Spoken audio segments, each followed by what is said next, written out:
Assalamualaikum warahmatullahi wabarakatuh. Perkenalkan, nama saya Nadia Sifalisul, saya dari kelas 11 MIA. Saya berasal dari SMA Negeri 31 Maluku Tengah. Di sini saya akan menjelaskan secara singkat tentang informasi-informasi Indonesia Merdeka. Yang pertama, konsekuensi dari kalah dan menyerahnya Jepang kepada sekutu. Konsekuensi Jepang menyerah tanpa syarat kepada sekutu adalah terjadi kekosongan kekuasaan di Indonesia. Artinya tidak ada pemerintahan yang berkuasa di Indonesia. Jepang telah kalah pada Perang Dunia Kedua dan sekutu sebagai pemenang perang belum mengisi atau menggantikan kedudukan Jepang di Indonesia. Yang kedua, cari informasi soal dukungan-dukungan dan berbagai daerah terhadap proklamasi kemerdekaan Indonesia. Yang pertama, aksi perjuangan rakyat Jakarta dengan merampas beberapa pucuk senjata milik Jepang seperti bambu runcing, senjata tajam lainnya.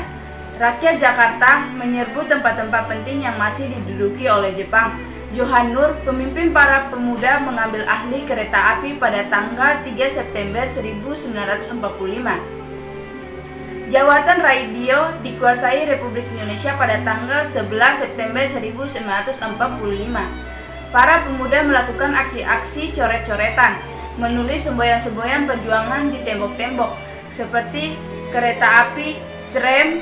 Semboyan tersebut antara lain yaitu merdeka atau mati, sekali merdeka tetap merdeka.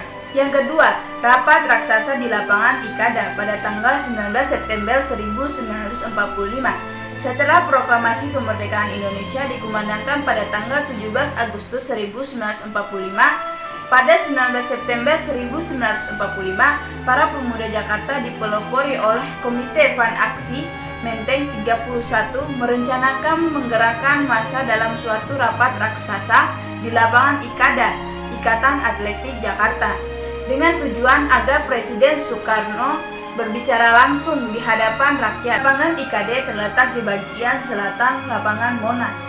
Ketiga, dukungan rakyat Aceh. Aceh sejak dulu merupakan daerah yang gigih menentang penjajahan Belanda. Berita proklamasi kemerdekaan Indonesia disambut gembira oleh rakyat Aceh.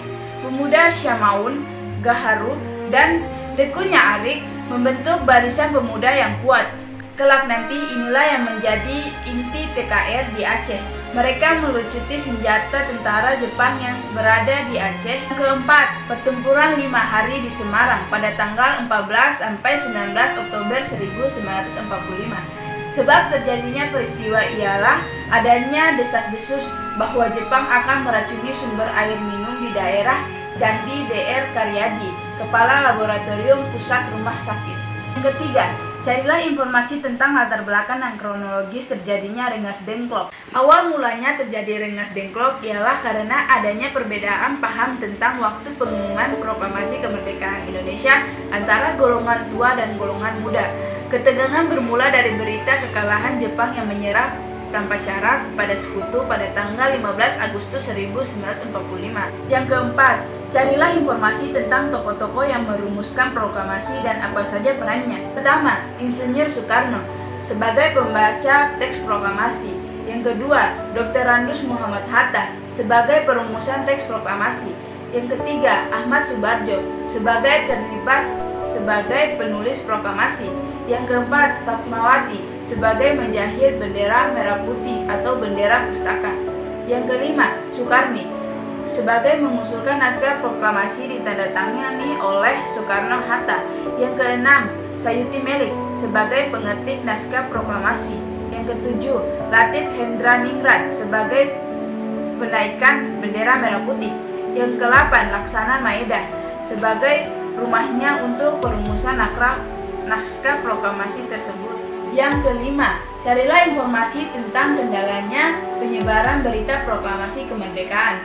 Kendala penyebaran berita proklamasi kemerdekaan yaitu wilayah Indonesia sangat luas, komunikasi dan transformasi yang terbatas, adanya larangan dari Jepang. Nah, itu saja yang saya bisa terangkan tentang informasi Indonesia Merdeka. Kurang dan lebihnya saya mohon maaf. Bila ada kata-kata yang salah juga saya mohon maaf. Wabillahi taufiq wal hidayah. Wassalamualaikum warahmatullahi wabarakatuh.